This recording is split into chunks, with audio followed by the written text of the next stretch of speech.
Take a look at your thermostat. It might read 68 degrees or maybe 72.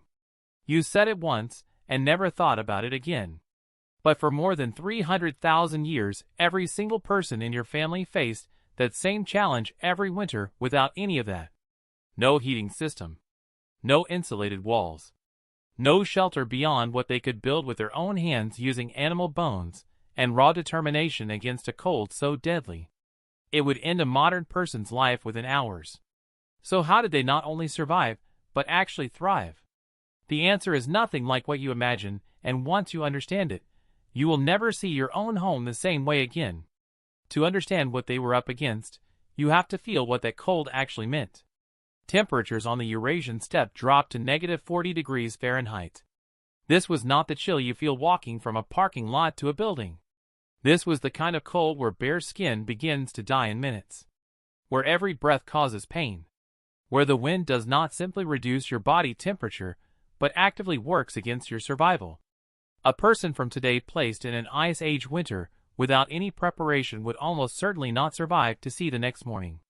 The image most people carry is of shivering early humans crouched around a weak fire barely making it through the darkness. But what archaeology has actually uncovered tells an entirely different story. It is the story of problem solvers and builders. One of the first things modern archaeology corrected about early humans is that they were not primarily cave dwellers. At a site in Russia dating back 800,000 years, researchers found circular depressions reaching up to 8 feet in depth and 12 feet in width. These were not accidents of geology. Tool markings in the earth confirmed they were dug with intention and precision. The reason was thermal logic. At a depth of 6 to 8 feet below ground, the soil temperature remains 20 to 30 degrees warmer than the air above. Early humans were not battling the cold head-on. They were positioning themselves beneath it. What came later showed even greater sophistication. At a site in the Czech Republic dating back 26,000 years, archaeologists found winter shelters constructed with walls built from multiple distinct layers, each one doing a specific job. The innermost layer was animal hide with the fur turned inward to hold warm air close to the body. Beyond that sat dry grass and moss, which pulled moisture away from the interior. The outermost layer consisted of woven mats made from reeds and bark which blocked wind, while still allowing moisture to pass outward before it could freeze and compromise the structure. This was not guesswork or chance. It was deliberate thermal design built on an understanding of how heat and moisture behave.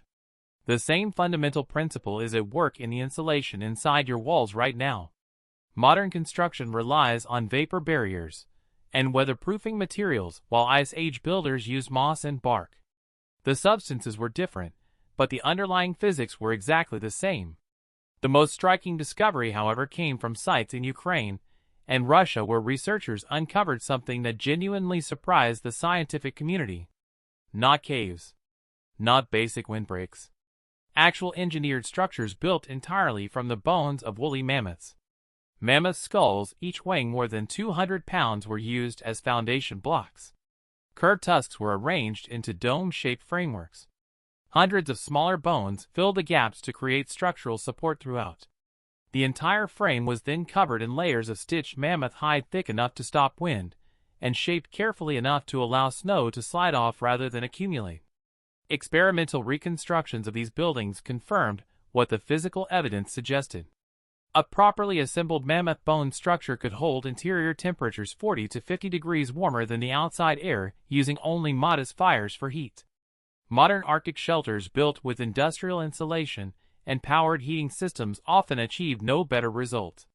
Stone Age builders using nothing but bones, hide, and stone tools matched the thermal output of contemporary Arctic engineering. None of this would have functioned without a well-managed fire. Inside these structures, fire was not simply a source of heat, but the central system around which all of winter life was organized. A main hearth at the center provided the primary warmth. Smaller secondary hearths around the edges created designated warm zones for different purposes. Food was prepared in one area. Tools were worked on in another. Infants and older members of the group were positioned nearest to the warmest spots. The arrangement was deliberate and intentional.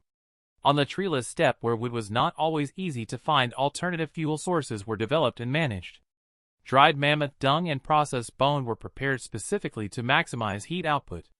Chemical analysis of hearth remains has shown that these fuels were treated beforehand rather than simply gathered and burned. Fuel was managed as a resource, not scavenged as a last resort. Ventilation presented one of the more complex engineering challenges. In any enclosed space, moisture produced by breathing and cooking accumulates over time. In sub-zero temperatures, that moisture freezes and breaks down the structure from within. Archaeological evidence shows that these shelters included carefully designed airflow systems. Small openings near the base drew in fresh outside air, while larger openings near the top allowed warm, moisture-heavy air to escape before it could do damage. This is the same logic behind modern building ventilation, and it was being applied with precision tens of thousands of years ago. What took place inside these shelters after dark is a part of the story that rarely gets told. For hundreds of thousands of years, humans did not sleep the way people sleep today. They slept in two distinct phases. A first period of roughly 4 hours was followed by a wakeful interval of 1 to 2 hours, and then a second period of sleep lasting until dawn. This was not a disorder or a sign of poor rest. It was the natural baseline pattern of human sleep. A 1992 study by psychiatrist Thomas Ware found that when modern participants were removed from all artificial light for an extended period, every one of them independently returned to the same two-phase pattern without any instruction to do so. Research into the Jew/Hoansi Bushmen of the Kalahari, one of the few remaining groups living close to this original way of life, found that nighttime behavior around the fire was markedly different from daytime behavior. During daylight hours, roughly 80% of conversation dealt with practical matters such as hunting, logistics, and resource management. After dark around the fire, that proportion shifted dramatically. More than 80% of nighttime conversation consisted of stories. The fire was where knowledge was passed down. It was the original form of education and shared culture. Many of the famous Venus figurines from Paleolithic sites were found specifically in winter shelter contexts. Many of the cave paintings associated with this period were created during the long confined months of winter.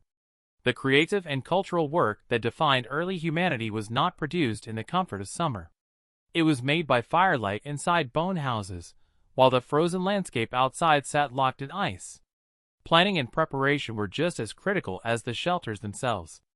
Building a mammoth bone structure required 2 to 3 weeks of intensive effort from a group of 8 to 10 adults.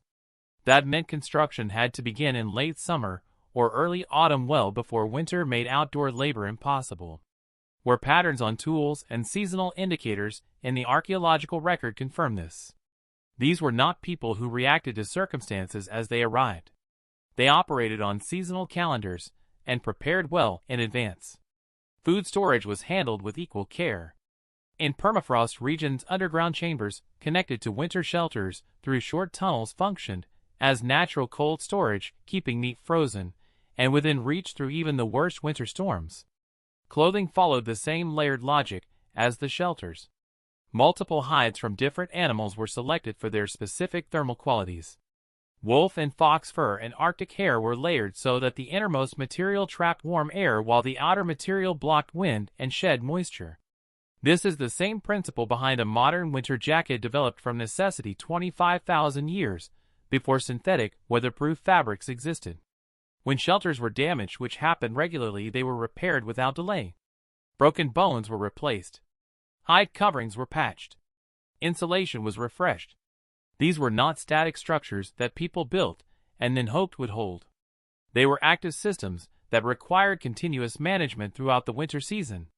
As the Ice Age ended and climates shifted, this entire body of knowledge became unnecessary and was gradually left behind.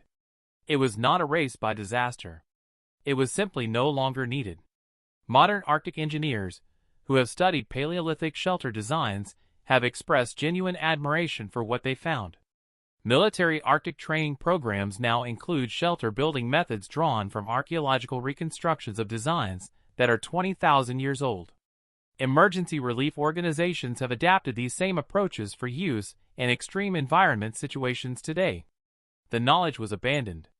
Then over the course of a century, it was slowly rediscovered through modern science, only to confirm that it had already been solved with complete accuracy using bones and stone tools. Return now to your thermostat. The temperature it shows would have seemed extraordinary to your ancestors. Not because they were incapable of achieving warmth. They were fully capable of it under conditions far more extreme than anything you will ever encounter. But because reaching that warmth demanded everything from them. Every warm night was the result of weeks of physical preparation, months of advanced planning, continuous labor through brutal conditions, and an applied knowledge so specific and refined that a single failure could mean a family did not survive until morning. The stories you share with the people you love at night are the direct continuation of the stories told by firelight inside bone structures on a frozen open landscape. Warmth was not invented by modern civilization. It was built and passed forward by the most capable and determined problem solvers who ever lived, using nothing more than cold air, time, and the absolute refusal to give up. The next time you reach for that thermostat without a second thought, remember what it took to get here and recognize for the first time just how rare and extraordinary it truly is to be warm.